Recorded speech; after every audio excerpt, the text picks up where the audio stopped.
Bonjour à tous, je reviens aujourd'hui vers vous avec une petite démonstration de géobiologie avec la détection d'une nappe d'eau sur un plan à l'échelle évidemment, c'est la seule condition pour travailler sur plan en géobiologie.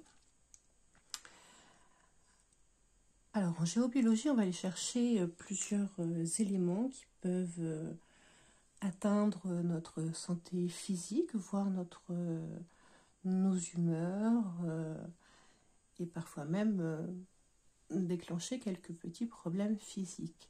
Je vous renvoie au réseau Hartmann qui a été découvert par le docteur Hartmann, qui était un médecin militaire si je me souviens bien, et qui s'était interrogé sur le fait que les patients qui étaient placés sur un certain lit, tous ces patients-là avaient des problèmes qui s'aggravaient très très fortement, alors que leurs voisins se portaient bien, supportaient bien les médicaments et allaient de mieux en mieux. Et donc, en partant de ce principe-là, il a recherché pourquoi est-ce que, à cet endroit précis, les patients, au fil des mois, des années, n'arrivaient pas à se remettre. Et c'est comme ça qu'il a travaillé sur le réseau magnétique qu'on appelle le réseau Hartmann. Donc en géobiologie, on va chercher plusieurs choses dans l'habitation qui peuvent déranger les habitants et notamment la personne la plus sensible. On a toujours une personne qui est plus sensible au sein du foyer en géobiologie, qui a une sensibilité au magnétisme terrestre plus fine. Alors, on va chercher les nappes d'eau, les cours d'eau, les failles, les réseaux. Il en existe beaucoup, Curie, Hartmann, les cheminées cosmotelluriques, les pollutions électromagnétiques, qui sont très très présentes désormais. On va chercher les mémoires du terrain, de la construction, des murs et des objets. Et puis, plein d'autres petites choses. Là, j'avais envie de vous parler de la nappe d'eau, parce que quand on commence en géobiologie sur plan à rechercher,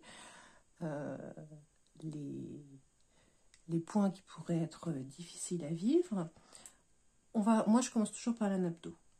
Je trouve que c'est quelque chose qui est fondamental.